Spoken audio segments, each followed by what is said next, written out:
Assalamualaikum warahmatullahi wabarakatuh. Berita Uronyo. Gajah mengamuk di Aceh Timur. Bak sawit ancur truk bak gua. Lam Padum Uronyo, mepluh boh gajah kaji mengamuk lam kebun sawit rakyat di Kampung Jambu Rehat, Kecamatan Bandar Alam, Kabupaten Aceh Timur. Akibat ji, pekebun daerahnya habis rugo karena bak sawit jilantak li gajah truk bak gua.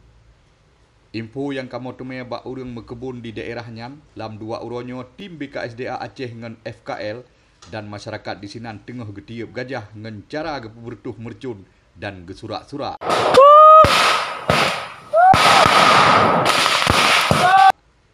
Menurut salah siro pekebun di Sinan yang hangga tim kamu wawancara video gepegah, oleh getiup dengan su tam tung mercun, gajah kelitnya kaji peluang lam utian kawasan HGU PT Bumi Flora. Warga di Sinan gelake bak pemerintah Aceh Timur dan BKSDA Aceh bergetim pegot cara atasi gajahnya bekle jitamong lam kebun rakyat dengan cara-cara yang god, misalnya gepasang kawat pekejut atau gepegot luang bekjit jelingke gajah bak kebun rakyat daerahnya. Dan masyarakat daerahnya yang gelake bak pemerintah Aceh Timur bergetim bantu modal ke rakyat untuk belo bijih sawit lain yang kaji pajuh li gajah.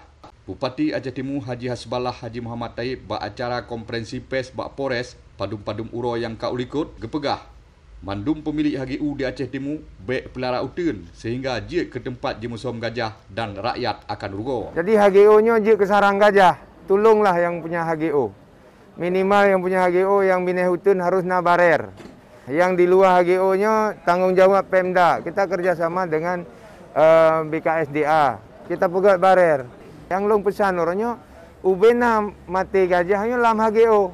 Tolonglah yang punya HGO betul-betul. Baik lecok HGO Pulau Tin, kan Pulau Sawit. Lapangan kerja masyarakat enggak dapat. Menjadilah sarang gajah. Padahal tanggungjawab mereka apa? Di samping HGO-nya dia tanam yang bagus, dan juga ada tanggung jawab 20% untuk masyarakat. Kepala BKSDA Aceh Agus Arianto bak Freelance News melalui sambungan telefon gepegah, pihak BKSDA akan bekerja sama dengan mandum lintas sektor termasuk dengan FKL untuk getangani konflik gajah di Aceh Timur.